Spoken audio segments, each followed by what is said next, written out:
Good evening. Good evening. My name is Marco Russo. I'm from Italy, actually. Probably our languages would be, you know, closer than English, but in reality, it's not easy. I found this is my first time in Romania, and I found many people knowing more Italian than English. So it's probably easier to learn, but unfortunately, it's not the same for me to learn Romanian in 2 days. So I will speak in English for this presentation. This presentation is about relationships in DAX. We will see different techniques that are really related to the data modeling and to the way we use the DAX language, which is a language used in a few products like Power BI, Power Pivot for Excel, and Analysis Services Tabular. And the focus of the presentation is to evaluate how to manage different kind of relationships, sometimes using the data model, sometimes using the language, sometimes using both. So before starting, just to get an idea, how many of you how many of you heard about Power BI? Just almost everybody. How many of you already use Power BI? Analysis Services Tabular? Someone else? Power Pivot for Excel?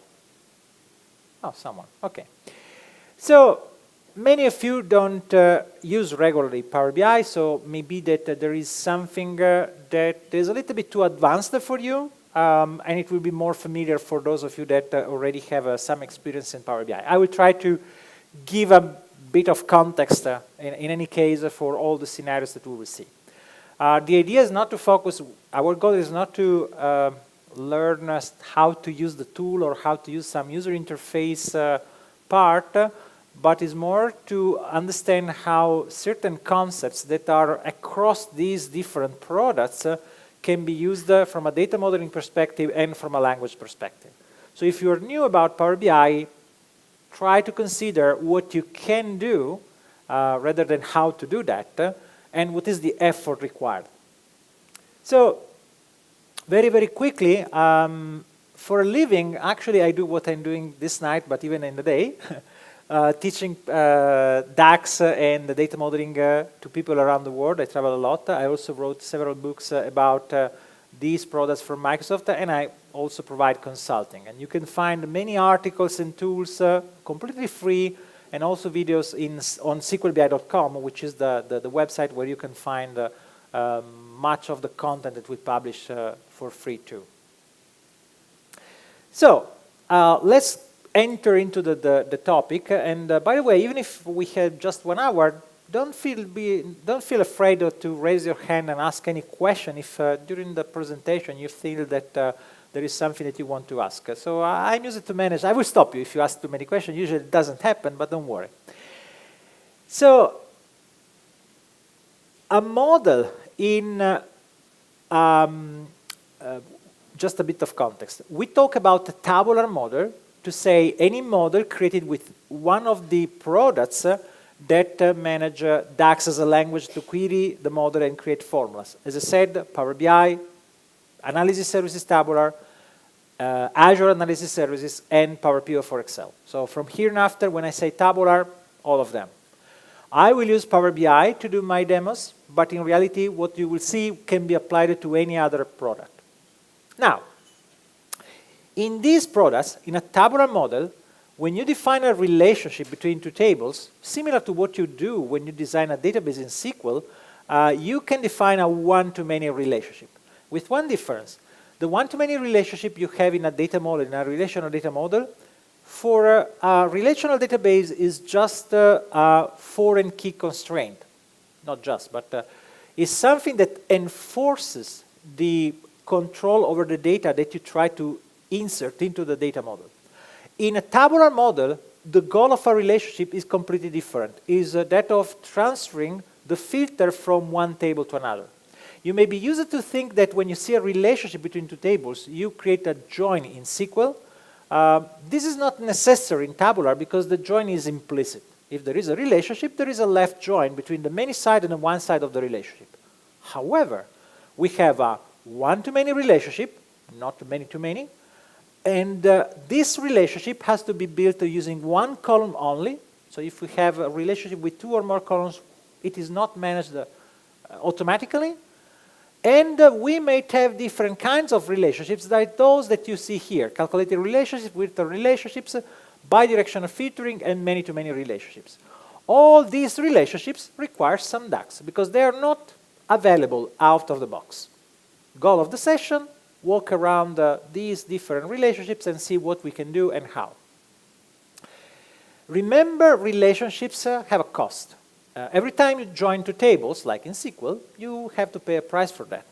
So the idea is that we have to try to balance the cost of the relationships using a model that has the minimal number of relationships with a maximum flexibility. Which means that, for those of you that know the Kimball and the dimensional methodology, dimensional model, a star schema, is usually the best data model for a tabular model. Now, let's start looking at these particular scenarios. And just because I have seen that half of the people probably don't have much experience, let me show you something. Because I like to, all of you having a little bit of an idea about what is a tabular model. I'm opening a Power BI file from scratch. So I'm opening a new model here, and I just want to import some data from a SQL Server database. So I'm connecting to my demo database in SQL Server, and I'm importing some data. So Power BI creates a copy of the data in memory, importing a few tables that I can specify.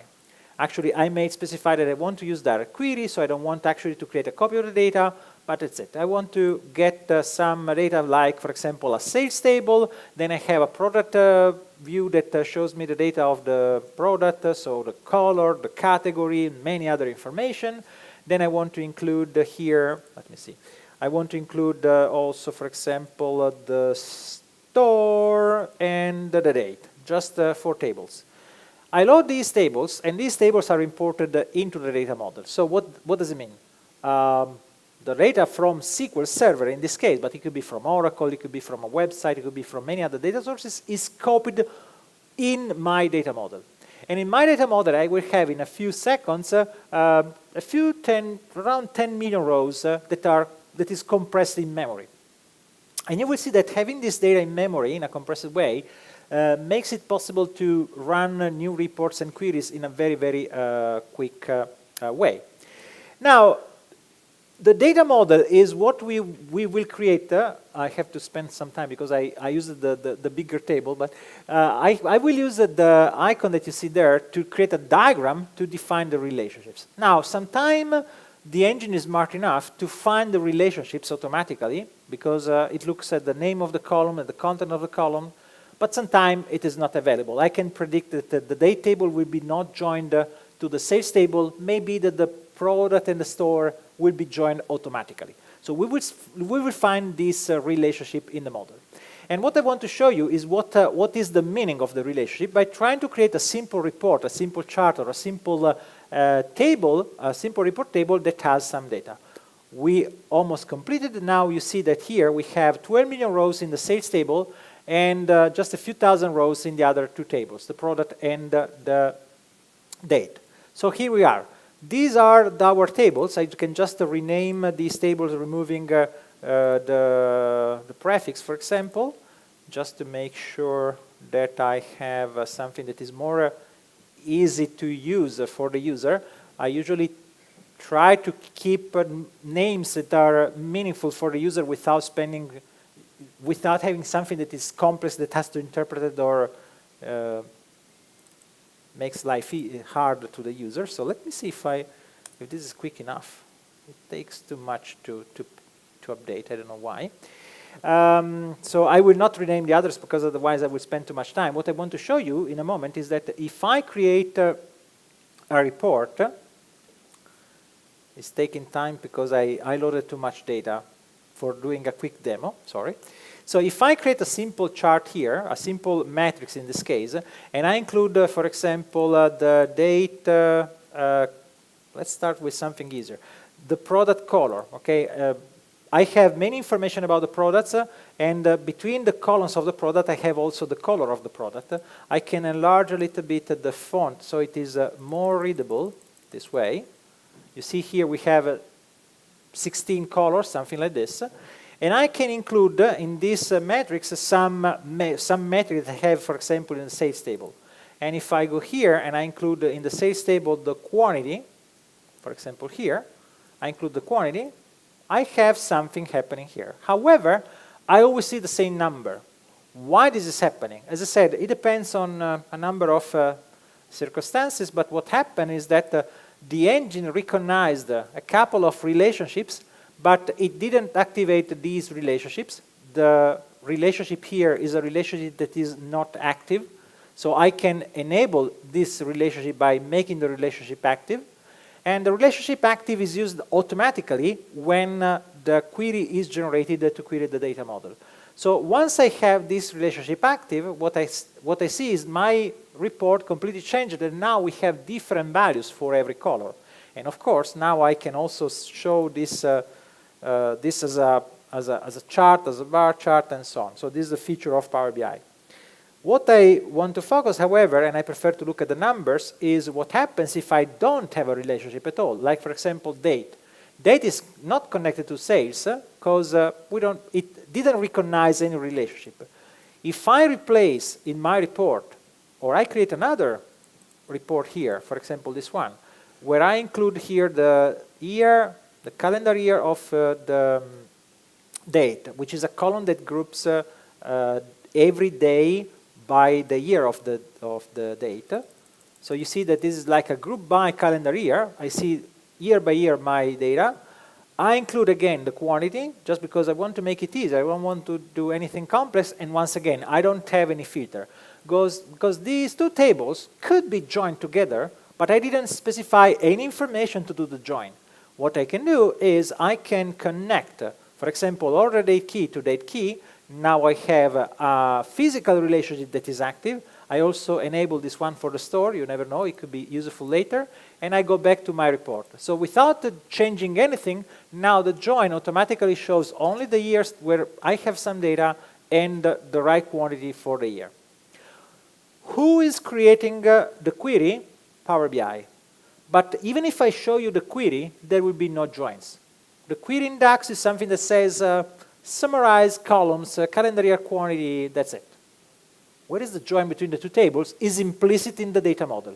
So the data model has information about how to transfer the filter. When I filter 1 year, I want to filter all the sales that have a date key that is included in the date keys of that year. The same for the product color. The same for any other metric. Okay, so this is the point. This is how the data model in Power BI works. Now, every relationship is basically a way to transfer a filter. And when you define the relationship, you choose a single column in the two tables that defines the relationship. On one side of the relationship, this column has to be unique in the data model. It is what we call a primary key. But it doesn't have to be the primary key of the table. It is enough that it is a column that is unique. So you might have different candidate keys in a table, and any of these columns could be used as on the one side of a relationship. Now, this gives you more flexibility, but what happens if I have a model where I need to create the relationship using two columns? Because in my data source, I have two columns that define the relationship, and I have an example here. In this example, we have a star schema, and we have a sales table in the middle that is connected to the product, to the date, and to the reseller. Star schema, regular star schema, nothing strange. Let's ignore for a moment those two additional relationships between date and sales. What is interesting is this table discounts. From a business perspective, in the discounts table, we have an information about the discount that can be applied to a particular product for a particular reseller. So basically, every discount can be recognized for every transaction in the sales table in a unique way. For every row in reseller, we have only one possible discount. So we can say there is a one-to-many relationship between discounts and resellers. However, this relationship is identified not by just one, but by two columns, product key and reseller key. One column is not enough to define this relationship. So what's the solution? At this point, with the UI of Power BI, we cannot create the relationship. What are our options? The first option is, because I don't have a single column that defines the relationship, I create one. We can extend a table in DAX, for example, creating a calculated column, and a calculated column can have an expression in DAX that, for example, concatenates two columns. We can use the expression that you see there, discounts for the key, ampersand, dash, ampersand discounts reseller key, which means give me a string that concatenates the two values. Even if I had two numbers, I obtain a string as a result with a dash in the middle. There is a function in Power BI that has been introduced a couple of months ago. It's called combine values that does exactly the same thing. The only difference is that it is more optimized if you use direct query. I don't want to go too much in detail now. It's just another way to do the same thing. But what's the cost for this? Think for a moment. I have to create one column in the sales table and one column in the discounts table that has to be populated. Now, remember, I loaded 12 million rows in memory, right? What is the cost of creating one column in a 12 million rows table? It depends. The more unique values you have in a column, the bigger is the cost in memory, because the smaller is the compression.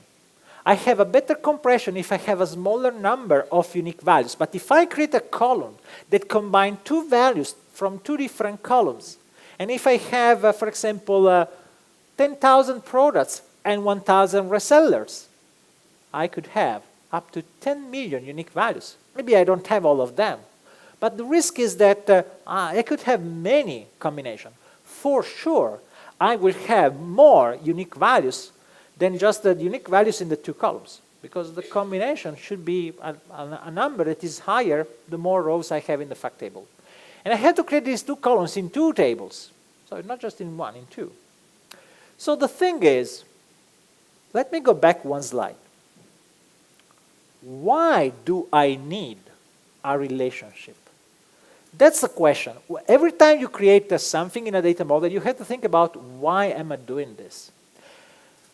Maybe that the only reason why I want to create this relationship is because I want to retrieve one value from the discounts table where I get the discount. I want to apply this discount to the quantity multiplied by net price here. I want to get the value of the transaction, and I want to apply the discount to this transaction. Basically, I want to retrieve a value for a calculation that I have to do row by row. So at this point, I have to ask to myself, why I don't think out of the box? In SQL, I would not think about something else, because I just do the join with two columns. But in Tabular, if I need a value from a column here, it could be easier to copy this value here. Think for a moment. If I have 10,000 products and 1,000 resellers, I have up to 10 million unique values. I need a discount value. How many unique values you may have in a column called discount? Okay, infinite, okay. But realistically, even if I consider any percentage with 2 decimal points between 0 and 100%, more than 100 doesn't make sense, right? So I have 10,000 unique combinations, which means that if I have a column that has 10,000 unique values, it is less expensive to just denormalize this column here, to just copy the value there, rather than creating a relationship. And you may ask, Marco, wait a minute, how can I copy the column if I don't have a relationship? Well, DAX has some function that does the similar VLOOKUP in Excel for those of you that know Excel, or it's just another subquery that retrieves the data from the other table and copy the data in a column. Think about this. We are still creating a calculated column, but only in one table, not in two, and with a much smaller number of unique values. So this is less expensive.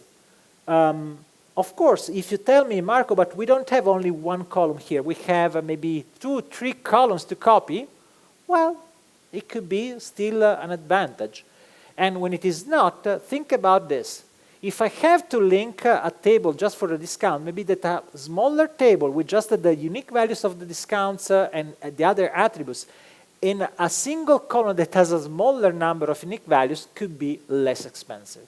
So you may still create what we call a calculated relationship. So this technique, creating a calculated column with an expression that will be used to create a relationship, is what we call a calculated relationship. We compute the column used in a relationship that was not present in the native database.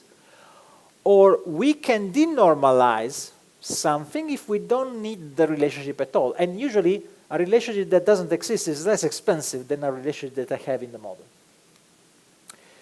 Now, another scenario is what can we do when we have tables at different granularity? What does it mean? First of all, you have seen before in my model here, I have what I call a star schema.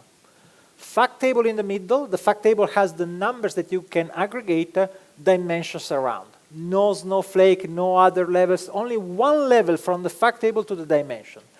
Then, of course, in the model, you may have other fact tables. For example, I have sales, I might have purchases. And if I have the sales table by day and product and store, and the purchases table by day, product, and store too, that's fine.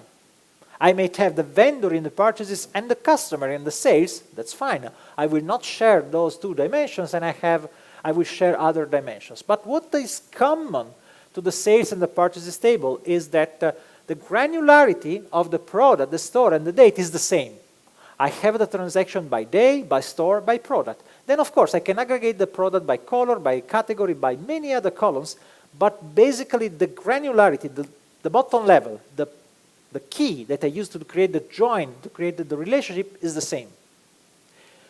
But sometimes this is not. It's not the same. What does it mean? Let me show you. The granularity of a fact table is defined by the granularity of the dimensions directly connected to the fact table itself. What does it mean? This is an example where I have a snowflake schema. I have not just the one table product, I have also subcategory and category, which are other tables that further normalize the product entity. Now, the star schema will be better, but this is still a valid model also in tabular. We're just saying that these two tables are not important to define the granularity for the fact table. The granularity for the fact table is defined by the product, date, store, and customer dimensions, by their granularity. So basically, I expected to have one row in sales for each existing combination with transactions of customer, store, date, and product. I will certainly not create a row for a customer that doesn't have any transaction in a particular date or store, but every time I have some significant transaction, I create this row. In order to reduce the size of the fact table, because the granularity is defined by the dimension, I may group my data, I may aggregate the data so that all the transactions that have the same day, product, customer, and store are aggregated within the same row. For example, I enter into the store, I buy one mouse, then I go out, I change my mind, I enter again, I buy another mouse again. So I have two mouses bought the same day, in the same store, by the same customer, but in two different transactions. Now, the theory says, in that case, you aggregate and you have only one row.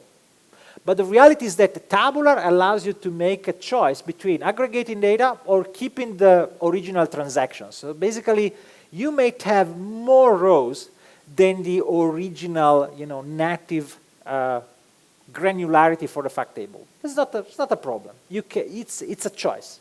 You can just reduce the number of rows in the sales table if you pre-aggregate the data, but it's not that important. What is important is that sometimes if I have other tables, purchases, that has product, store, date, fine. But think about the budget. When you have the budget is another fact table. But usually the budget is not defined with the same granularity. For example, the budget we have doesn't have the date, because we had the budget for 1 year. Okay, it's for 1 year, but we don't have the budget by customer. We have the budget by product and store, but you know what? We don't have the budget by product. We had the budget by product brand, which is a group of products, and we had the budget by store country, which is a group of stores.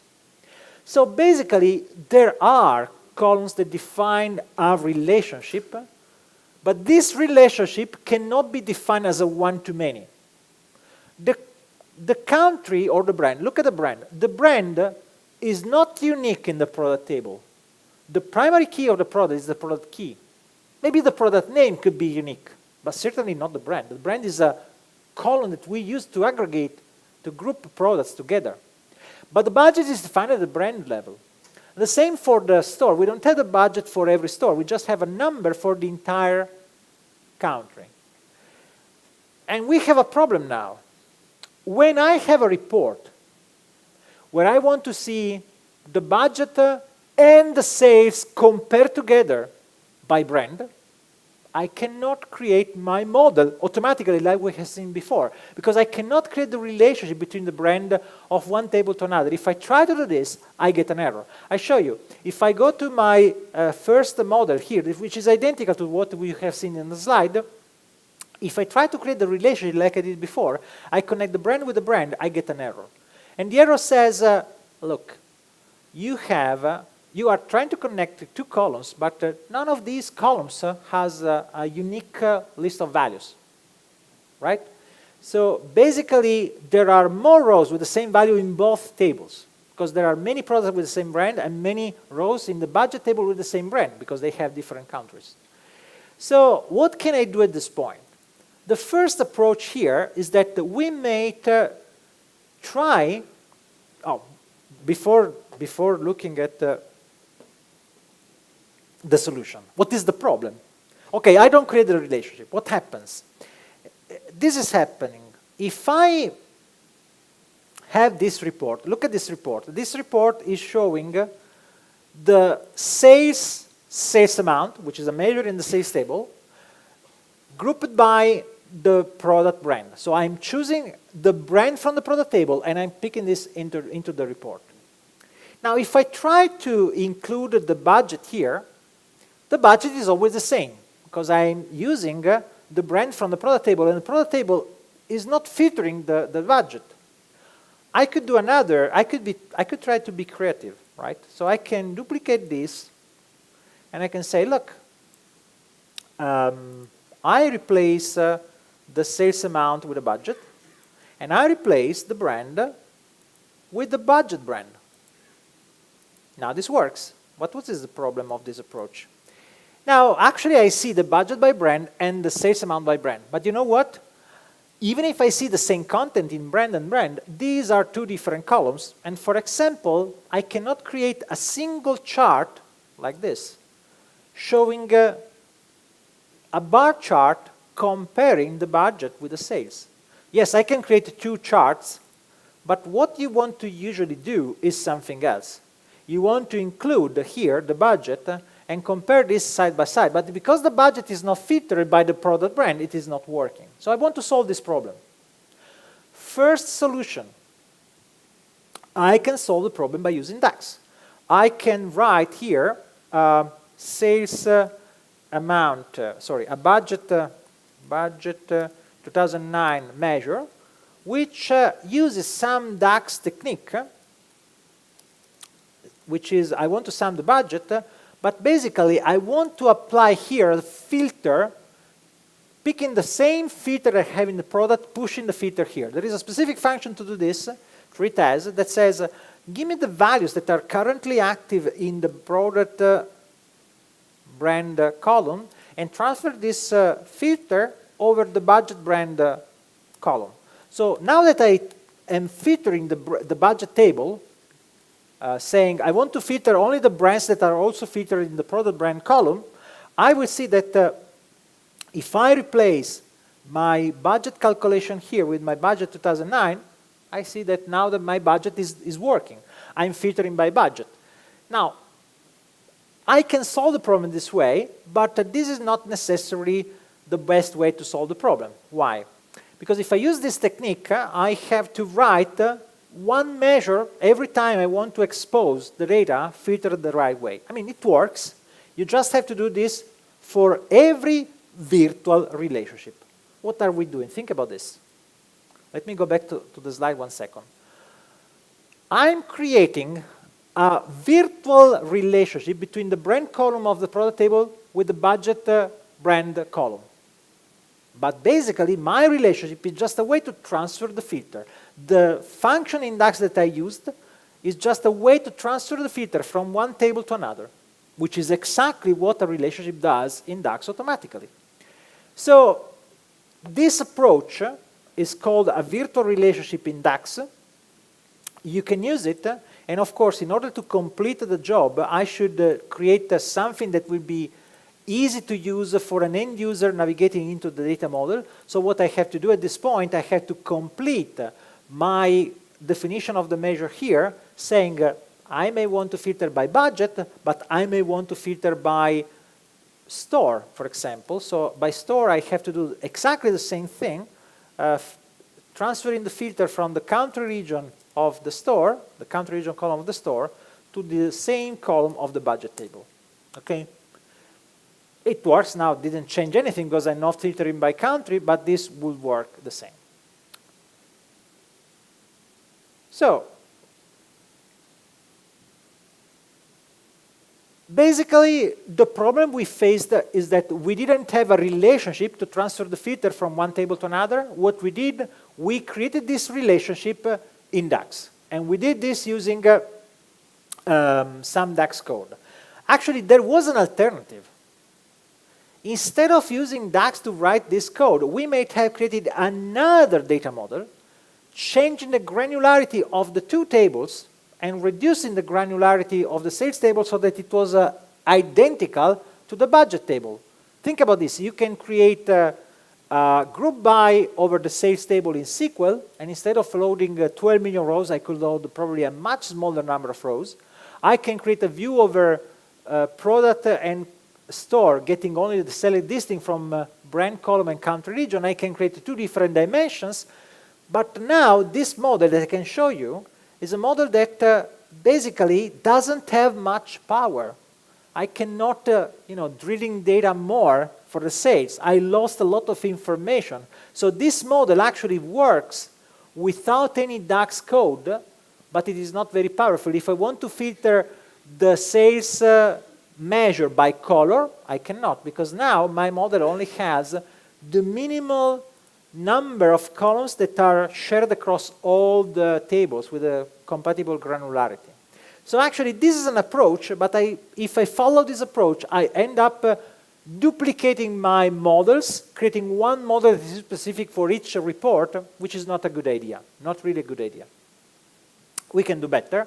And in fact, we have seen that one technique that we used, so this technique requires also some ETL. You can use BMOL, of course, but we can do better, for example, using DAX. Now, the syntax that you see here in DAX can be used only in Power BI and in Analysis Services 2017. If you're using Analysis Services 2016, then you should use this other syntax, which uses intersect and has a different order of the parameters, but is basically very, very close in its behavior.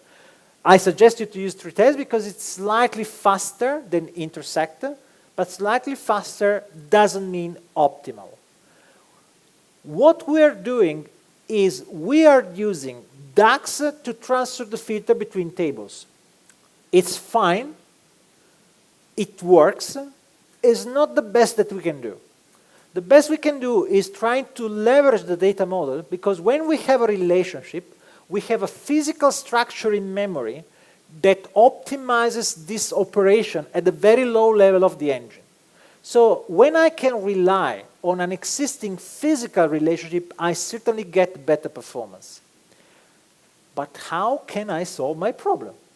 Well, we can do something like this. Think about this. Here is my model. Now I remove the DAX code, and I just have here my product store and budget table. That's it. Actually, I have a way to create a physical model here. I just have to create a column with the brands, sorry, a table with the brands and a table with the countries. How? Well, I can do this in SQL, I can do this in Power Query, I can do this in an ETL, or I can just use DAX this time to create a calculated table. And the calculated table could be something like my brands is equal to, I want to get only the unique values that result from the union of two tables. One is the list of the brands of the product, and the second is the list of the brands from the budget. This way, if a brand is mentioned at least once in either the product table or the budget table or both, it will be merged into a single table and all the duplicated values will be removed by the outer listing. So the result of this expression is just a list of all the brands that are used at least once. Now that I have this list, I can, and let me create, when I'm here, I create the same for the countries. So countries will have a similar approach. Countries is equal to distinct of the union of the distinct of the country region from the customer and the country region, not from the customer, from the store. I will fix it in a moment.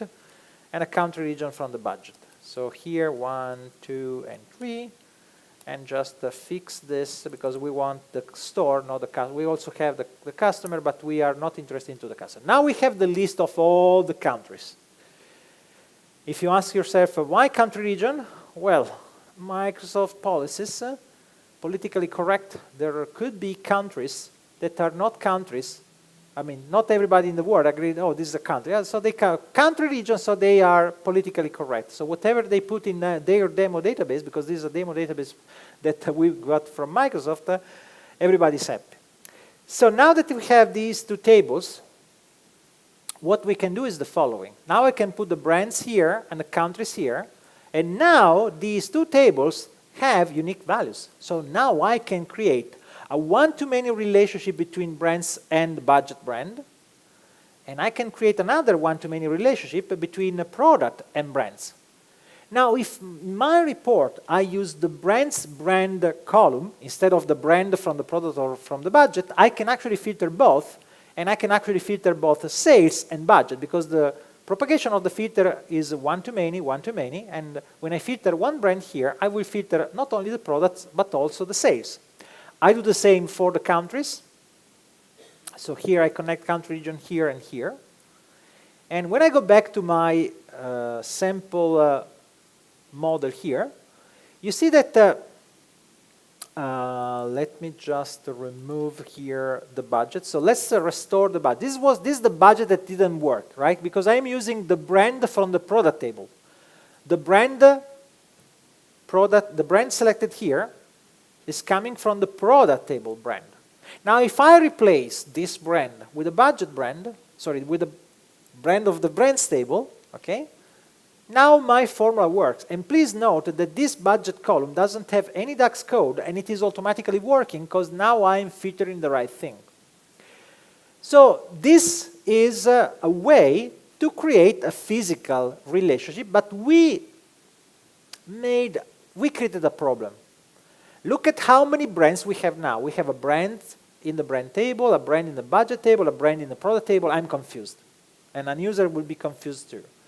So we could hide the brand from the product and from the budget, but it would not be a very good idea having a few entities, a few attributes that from a logical point of view, the brand is an attribute of the product. It doesn't make sense having an external table for something that from a natural point of view, will belong to the product. So what we could try to do is, let me try to restore the brand column from the product table here, but let's try to fix the problem. What is the problem now? We have a physical relationship, we just don't propagate the filter as we want. What we want to do, when I filter a brand in the product, I want to propagate the filter to the brands table using a physical relationship. And you can do this. You can change the filter direction of a relationship. One of the properties of the relationship, this is the dialog box when you can edit the relationship. One of the properties of the relationship is this cross-filter direction. If you specify both, you say this is a bidirectional filter. It filters one-to-many, but also many-to-one. You can do both things. If you do this, what you obtain as a result is that now, if I filter the product table, I also filter the brands. Which means that if I go back to my report, now, once again, my budget is calculated correctly for every brand. Because when I filter a brand, the filter in the product brand propagates to the brands table and then to the budget. Of course, if you do this, please, a good idea in the model is to hide these tables, brands and countries, and of course also in this countries table I enable the bidirectional filter. I hide this table again. And now if you think about what we did, at the beginning I said I cannot create the relationship from here to here, right? I cannot create this relationship because none of the two sides is a unique column. What you see here is a pattern for a relationship that connects two tables using a column that is not unique. You can use this all the time you want. Be careful, don't create other relationships connected to this table, otherwise you create a problem with the bidirectional filter. So if this is the only reason why you activated the bidirectional filter, that's fine, because bidirectional filter could be dangerous if you don't know exactly what could be the side effect of this. But in this particular case, it's safe. Okay? However, what happens now if instead of filtering by brand, I filter by color? Now, if you look at the budget, I keep this because you have to see these numbers. If you sum these columns, sales 2009, the number here is exactly the sum of all these columns. But if you try to do the same for the budget, you will immediately recognize that the sum of all the colors will be much bigger. What is happening? When I filter green, I'm filtering all the products green. But I'm transferring the filter from the brand, for the brand. Now, when I filter one brand, when I have at least one product that is green and has that brand. So every brand that has at least one product green is included here. But one brand may have different colors. One brand may have many products of different colors. So the same brand is evaluated many times. And if you look at the black row has exactly the same value that you see in the grand total. What does it mean? All the brands have at least one product black. Now, this number doesn't make any sense. You can realize that we cannot show a number that is not compatible with the granularity of our relationship. How can we fix this? Well, we can do something like we can count how many products we have at the current granularity. I can show you this.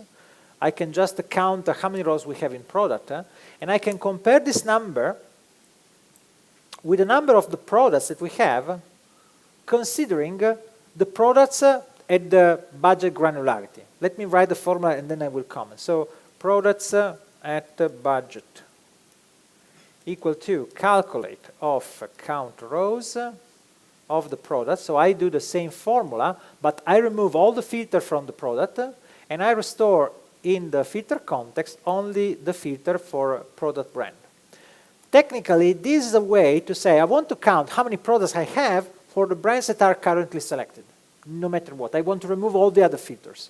So if I do this calculation, I can see that these two numbers are very different.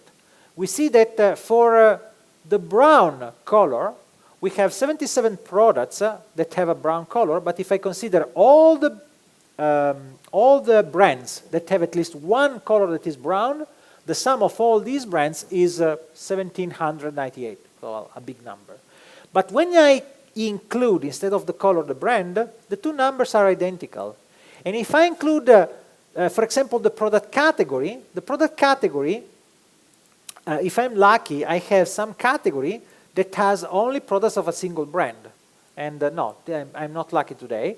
But if I had a group of brands, I would have seen the same number in the two columns if that particular category doesn't have any product of other brands.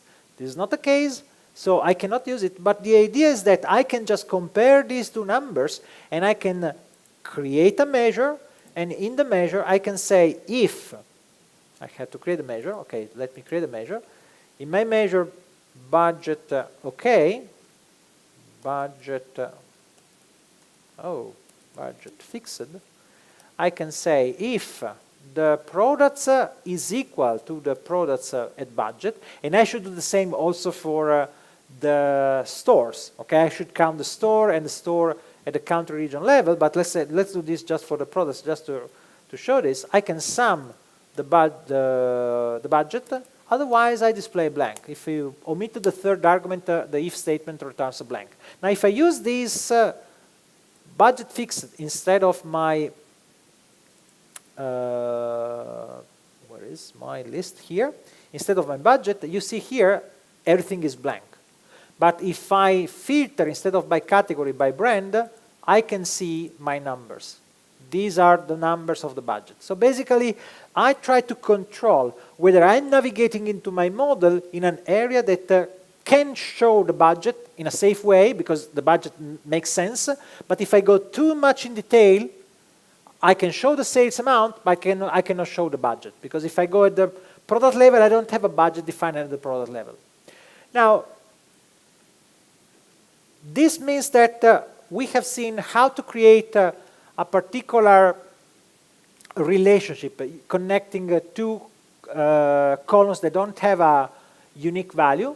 You have to, this is just a recap of the formula syntax that I used to create the calculated tables with the list of unique values to create the relationships, the physical relationship.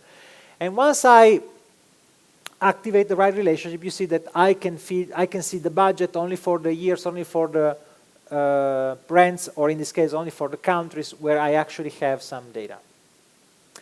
We have enabled the bidirectional filter to make it very, very hidden, but when we did this, we had to create some DAX code to hide the values in case it didn't make sense to show the numbers. Now, in this particular case, we may go further.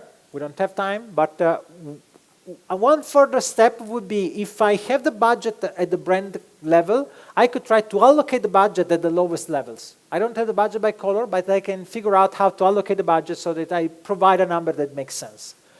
This is very, very, very tied to the business requirements and to how you manage the business. So I will not provide, I don't have time actually, but any solution would be very, very specific of a particular problem, whereas I try to show you patterns that you can apply in a wider number of scenarios. Now, we have seen bidirectional filters, and a very important feature of the bidirectional filter is that the bidirectional filter actually enables you to implement a many-to-many relationship, which is another kind of relationship that we don't have out of the box in the tabular model. A many-to-many relationship is a relationship that exists in two different entities, business entities in the data. Like, for example, bank accounts and holders of bank accounts. A bank account can be owned by two people, but one person can have multiple accounts, even with other people. So how can we manage this? One example is that, I will go to an example in a moment. The many-to-many relationship has several challenges. We will see a way to manage this with a relational data model, but if you will think about how you create queries to create reports over this data model in SQL, is not easy.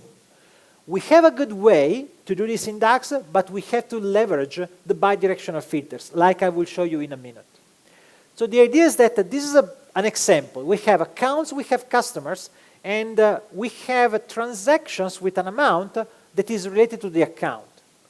Now, if I have this model that I can show you quickly, this model has a simple set of data that I want to show you to make you aware of what we are doing at a very detailed level. We have these transactions. A few transactions, we have only 6 accounts, and we will just sum the amount of the transactions for our accounts. Our 6 accounts are numbered 1 to 6, but we also have a column that describes who are the owners of the accounts.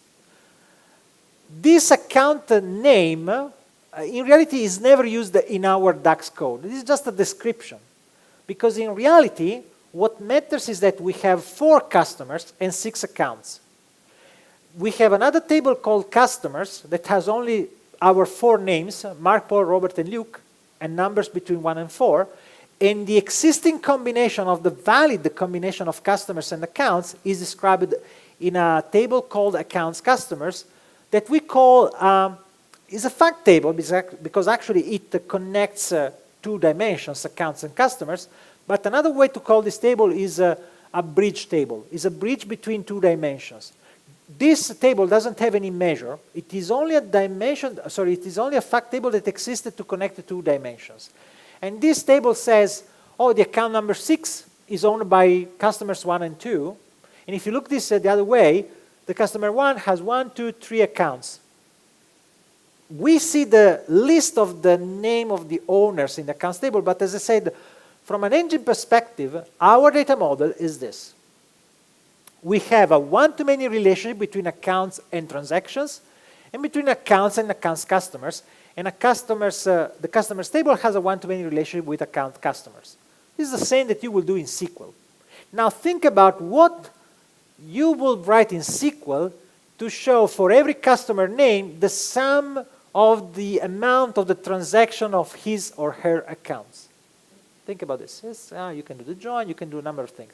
Now think about the grand total. Do you want to multiply all what happens if you get a group of customers, all the customers that are, you know, for example, in Bucharest, and sum the transaction of those customers in Bucharest? Wait a minute, I don't want to sum the same account twice if 2 people are in. There are a number of problems here. So remember, our relationship is not like a join in Tabular. It's a way to transfer a filter. What does it mean? Well, out of the box, if I keep the model this way, if I create a report, what I see is the following. Let me clean up this model. For each account, I see the sum of the transaction here. So the total of all the transactions is 5,000. And if I group by account, I can see that the sum of the number that you see there is actually the right one. It's actually 5,000.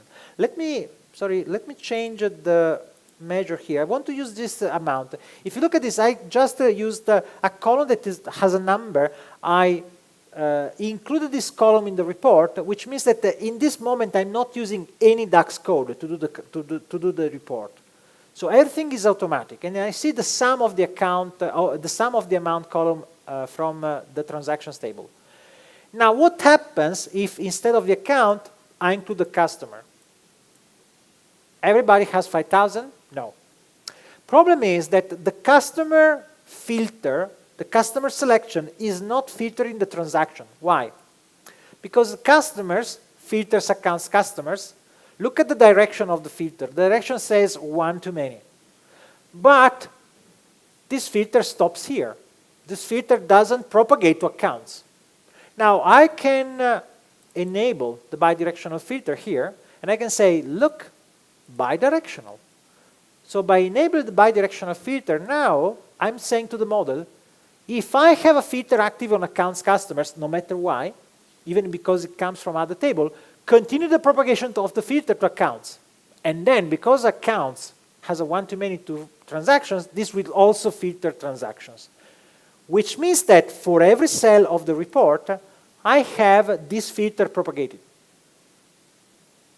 And it works. Now, if you look at the numbers, you may wonder, wait a minute, if I sum the customers, the sum is 7,000, not 5,000. And I would like, as a banker, I would like this to be true because I have more money, but actually I still have 5,000. The sum of all the accounts is still 5,000. Why I see this number? Because what is happening is that every cell is like correlated subquery that says Luke has only Luke. Mark has 3 accounts, Mark, Mark Paul, and Mark Robert. Now look at Mark Paul. Mark Paul is visible as children of Mark, but also Paul. So basically, Mark Paul is counted for Mark and for Paul, but in the grand total, it is counted only once.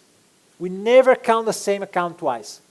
If you do that join in SQL, you will duplicate the transactions. We are not doing this. So remember, the relationship is not like a join. It sometimes is like a join, but not always.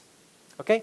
So if I have this model, the problem is that by default, we don't propagate the filter over the relationship between accounts and customers because it's a one-to-many. But by enabling bidirectional filters, we obtain exactly this behavior. So this is the first approach, enabling bidirectional filter this way. However, you have to be very, very, very careful doing this because the bidirectional filter could be dangerous, especially if your model is not just for tables, but it is much more complex. As I said before, if I'm pretty sure that now and in the future, anytime in the future, I will never, ever, ever add relationships to the accounts table and maybe to the customers table, fine, you can use this. Never in the future, I cannot bet it. So I cannot trust the future. I cannot bet on the future. So I probably want to something to be safer. I know that for my existing measure, sum of amount, I want to do this.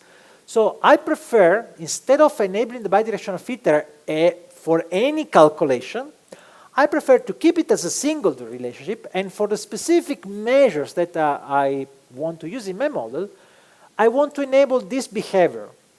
As you see now, if I go back to the list of the customer, this is not working anymore. So what I have to do, I have to create a specific measure here, which is amount M2M. And this time I say, okay, I want to sum the transaction amount, but I want to enable the bidirectional filter over an existing relationship. There is a specific function to do this, which is a cross filter. Cross filter can change an existing relationship, so you cannot create a new relationship, but you can use an existing one. For example, the one that exists between account customer account key and accounts account key, and you specify both that says, just for this calculation, now this relationship is bidirectional. By enabling the filter this way, if I include the amount M2M here, you see that the calculation is calculated the right way. But why it's always a best practice to use DAX if you can enable the bidirectional filter only when you really need it, you will not have side effects in the future if you will add other tables to your model or if you have other measures in your model because they will be not affected unless you explicitly activate the bidirectional filter. So this is the syntax we have. Cross filter is the function that we can use in a calculate statement to change the behavior of the propagation of the filter just for that calculation. We have also another syntax that can be used in former versions of analysis services. For example, in Analysis Services 2012-2014, you don't have the bidirectional filter, you don't have cross filter. You can use this syntax, and so you can also use this syntax, you can read some article that use this syntax because basically it is doing the same thing. There are a few differences, a few details that I will not discuss too much now, but basically if you see the name of the bridge table or a summarize that has the bridge table and the key column of the table that is between the bridge table and the fact table, these are two patterns that obtain the same effect. Propagating the filter from account customer to account. This is the goal. We call this syntax expanded table filtering, for those of you that love names. And so there is a specific name for this technique. Today, if you can use cross filter, much better. However, there are a few differences because if you use the expanded table filter, it is always active. It is always active and it always filters only the accounts that have at least one customer. If you have one transaction with one account that has no customers, imagine a service account, the cross-filter version doesn't apply any filter, so consider that 5,000, additional 5,000 for a transaction connected to the account 99 in the grand total, even if it is never shown under any customer, whereas the expanded table always ignore that additional transaction. This is a small detail that could be important depending on your specific scenario. So, which technique should we use for our many-to-many relationships? If you apply the bidirectional filter in the data model, you don't have to worry about anything, it just works, but be very careful if your model increases in complexity. I have seen huge problems in performance and also in correctness of the calculations because they enabled a bidirectional filter to solve one part of one report, but this had a complex side effect on many other measures. So be very careful. If you are in doubt, don't do it. Use cross-filter, because cross-filter provides exactly the same performance benefits. It is very, very fast like the physical, because actually it's the same thing, but it doesn't apply side effects to other measures. So you are more in control. If you don't have a recent version of DAX, or you want to obtain the side effect of excluding those accounts that have no customers, then you can also use the expanded table filter, which is another option you have. The last topic, very quickly, is one of the reasons why I suggest you to be very careful with the bidirectional filters is because of the ambiguity that you may introduce in the model by using this bidirectional filter. Let me show you an example. This is a model that you cannot create. This is a model where all the relationships are bidirectional. If you see, we have one fact table sales. The sale, every transaction in sales has one customer and one store, but both the customer and the store have a connection with the region through a region ID. Now, when you filter one region, are you filtering the store or the customer? And think about this. If you really could enable this bidirectional filter everywhere, when you filter a region, you filter a store, that filters sales, that filter customer, that filter region again. It's a circular, it's a circular propagation of the filter. It doesn't make sense. You cannot. So you cannot create a model that is too ambiguous, like this one, but you can still create some problem. For example, in reality, if I remove or I just disable this filter, now I have a model that I can create. You can create this model. And if you create this model, what is the meaning? If you create a report where you create a region and for the region you count the customers for the region, the result of this is that you are not counting how many customers you have in this region. You are counting for the stores in that region, consider the sales in that region, and show me the customers that made at least one purchase in that store in that region. So what are you doing with the count of the customers? Now you are counting how many customers bought something in the stores of that region. It's counterintuitive. I mean, if you have a model like this is something that you should never create. Now you may think, okay, Marco, this is too extreme, and if you create a star schema, you will never have this problem. Not true. Because this is an example where we have two fact tables with a star schema design. Sales, inventory. Sales has region, product, and store. Okay? And the inventory is by store, product, and warehouse. Now, we have the same granularity of product and store, so we can create this. And if you enable the bidirectional filters here, you are in trouble again, because everything is bidirectional. So you disable one, but now it's too complex. Because now if you filter the store, you filter the sales of the store and inventory of the store, everything is fine. But if you filter the country, now you are filtering the stores with the sales that have a country in the United States. So basically, because of the bidirectional filter here, between sales and store, you filter the stores based on the selection of a region of a customer, maybe. So this is something that is counterintuitive. So the presence, imagine this, you may have enabled this bidirectional filter just to count how many unique stores you have for a particular set of products, but then the presence of this bidirectional filter affects any measure that you have in the inventory that you don't expect to be filtered by some dimension that is specific for the sales table. So these are the kind of problems that bidirectional filter can enable. So a bidirectional filter enabled in a very limited and isolated set of tables, two tables that are isolated from everything else, fine.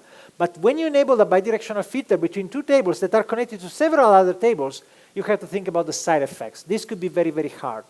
So if you have a single star schema, one fact table, it's fine.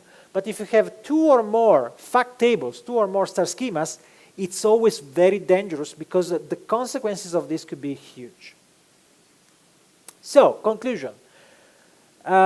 Tabular handles only one-to-many relationships, but in reality, by using DAX and by using the data model with the bidirectional filters, we can extend the range of kind of relationships between entities that we can manage.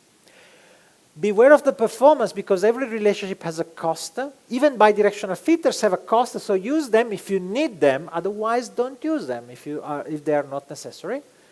And I think we are out of time, but of course I'm available if you have any questions. Thank you very much.